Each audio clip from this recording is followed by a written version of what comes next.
विद्यार्थ्यांच्या आंदोलनावरून तोडगा काढण्यासाठी सरकारनं चर्चेची तयारी दाखवली, मात्र काँग्रेस आणि कॉकरोच जनता पार्टी या दोघांनी सुद्धा आपापल्या अटी ठेवलेल्या आहेत।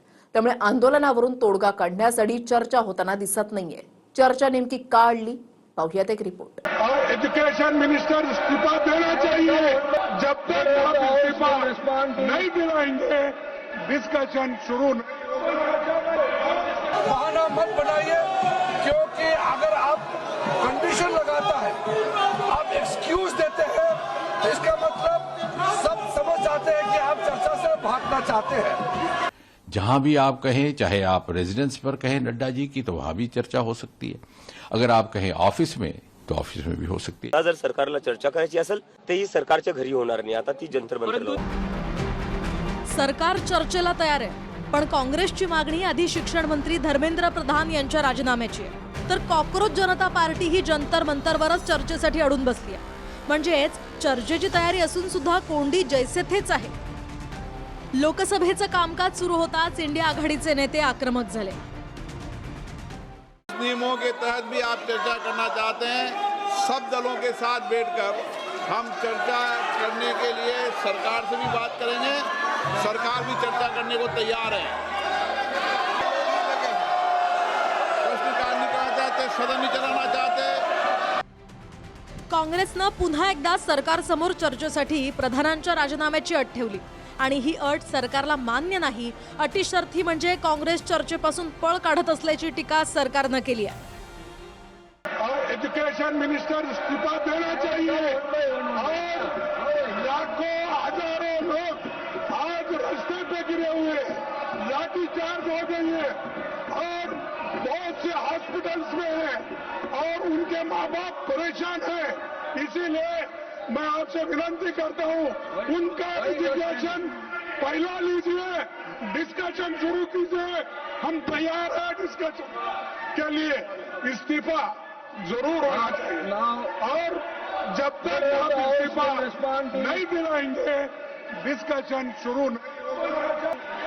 विपक्ष का व्यवहार बहुत ही गैर जिम्मेदाराना है, बहुत ही गैर जिम्मेदाराना है। ये न चर्चा चाहते हैं, न ही हाउस को चलने देना चाहते हैं। पहले इन्होंने कहा कि आप पेपर लीक पर चर्चा करो और सरकार ने कहा कि हम नीट पर चर्चा करेंगे, हर विषयों पर चर्चा करेंगे, उसके लिए हम तैयार हैं।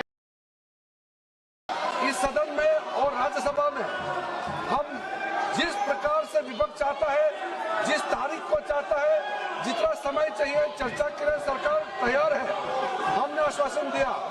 आज फिर से हाथ जोड़ के हम अनुरोध करना चाहते हैं कि आप भी तय कीजिए कब चर्चा शुरू करना है। हम तैयार हैं, लेकिन आप कंडीशन लगा करके बहाना मत बनाइए, क्योंकि अगर आप कंडीशन लगाता है, आप एक्सक्यूज देते हैं, तो इसका मतलब सब समझ जाते हैं कि आप चर्चा से भागना चाहते हैं।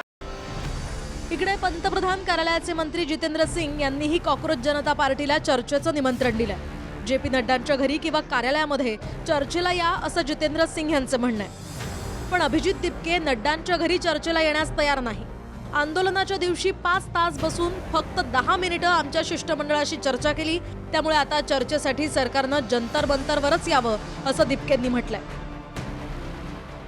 जहां भी आप कहें, चाहे आप रेजिडेंस पर कहें नड्डा जी की, तो वहां भी चर्चा हो सकती है। अगर आप कहें ऑफिस में, तो ऑफिस में भी हो सकती है। जैसे मैंने कहा, हमारे लिए ये कोई प्रतिष्ठा का विषय नहीं है। और श्रोताओं की जानकारी के लिए मैं ये भी कह दूं कि कल दोपहर से लेकर के आज दोपहर तक 4 मर्तबा हमारी ओर से औपचारिक तौर पर ऑफर जा चुका है, पेशकश जा चुकी है। आम्ही मागच्या सरकारकडे गेलो होतो चर्चेसाठी, पण सरकारने 5 तास बसून ठेवलं। 5 तासात ते फक्त 10 मिनिटं बोलले, तर त्यांनी एका प्रकारे आमचा पूर्ण टाइम वेस्ट केलेला आहे। आता जर सरकारला चर्चा करायची असेल तर ही सरकारच्या घरी होणार नाही, आता ती जंतर मंतर। चर्चेला तयार आहोत हे दोन्ही पक्षांचं म्हणणं आहे, पण प्रत्यक्ष चर्चा सुरू होताना काही दिसत नाही। संसदेच्या बाहेरही विरोधक आक्रमक आहेत।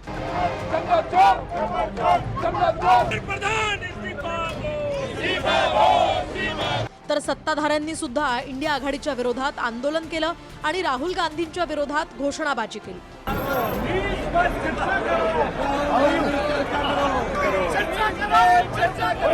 संसदेच्या परिसरात सत्ताधारी आणि विरोधी पक्षाचे खासदारही आमने सामने आले.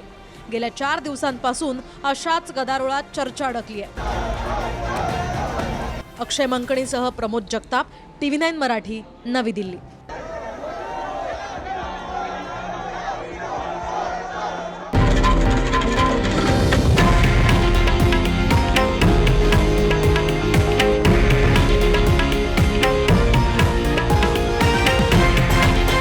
हे आहे देशातील नंबर 1 न्यूज नेटवर्क आणि आपण पाहत आहात TV9 मराठी, एकमेव.